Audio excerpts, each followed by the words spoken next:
Hello everyone, this is Steven with SG Saber Design, back again, this time with an Sabers Katooni. Now, Katooni was an initiate in Clone Wars, so you got to see her build this saber. So this is an Saber, and as I've seen with most Sabers, they look really good, but they're not really set up the best for install.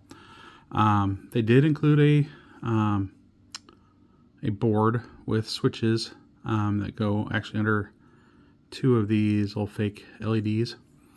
But the problem with that is that the only way to get the wiring into the chassis is way down here, which kind of limits how much of the chassis is usable, or the space inside the hilt is usable for batteries and such.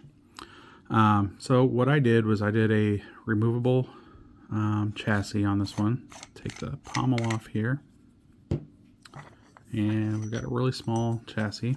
You can see this is what fits in there. This section here is pretty good sized. However, as soon as you step into this area, it goes down really thin.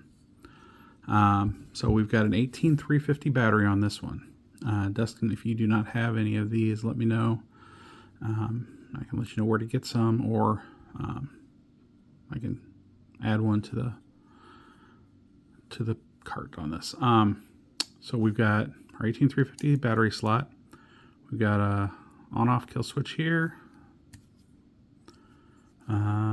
Got our smuggler's outpost 6-rail connector up here. The other end's inside.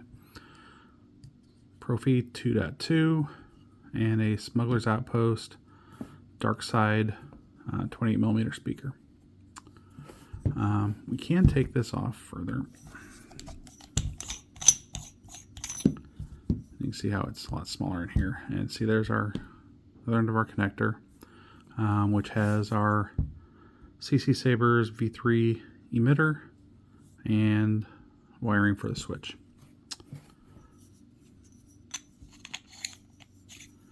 Now, originally I was going to do this as a fixed chassis and just come out through there, but decided to go with the removable on this one anyway. It wasn't going to make any difference in how I fit the battery in there because of this step down. It just made it completely awkward to get anything with a full-size battery. So to use this, it's much like a normal one. This is a 18350.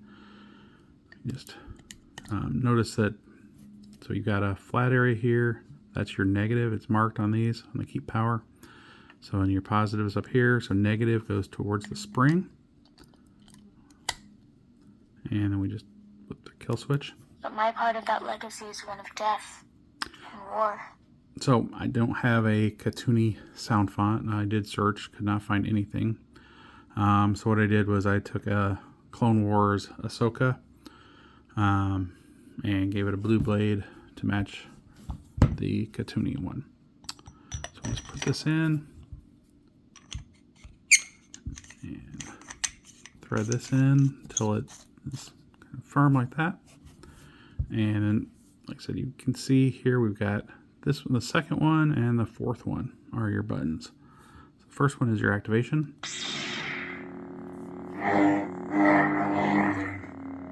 And the fourth one here is your aux. Enter volume menu. Went with a narrator from Clone Wars on this, so Maximum volume. it gets very loud. Volume menu end. So let's put a blade in. This is a 1-inch. And so these two brass greeblies are your retention screws. They just barely grab on, but you gotta loosen them both, put it in, and then tighten up both of them. And that will hold the blade.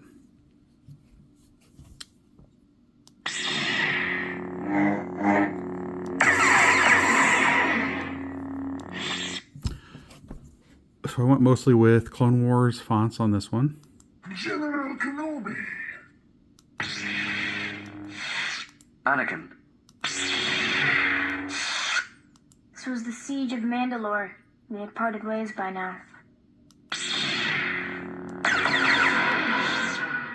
Come on, Snips. Your swords, please. We don't want to make a mess of things in front of the Chancellor. Kanan Jarrus. I knew I could count on you. It's got rebel stuff in here too. And Vader, of course.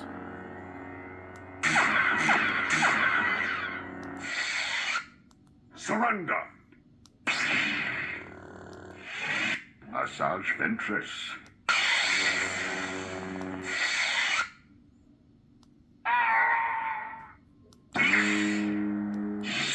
My rightful place as leader of Death Watch.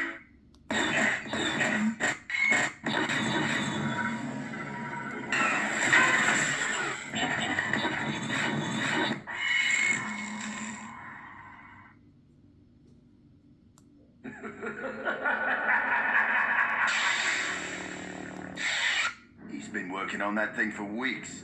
What kind of lightsaber could he possibly build with the junk we have laying around? This was the siege of Mandalore. We had parted ways by now. So that's Katooni from Adam Sabers.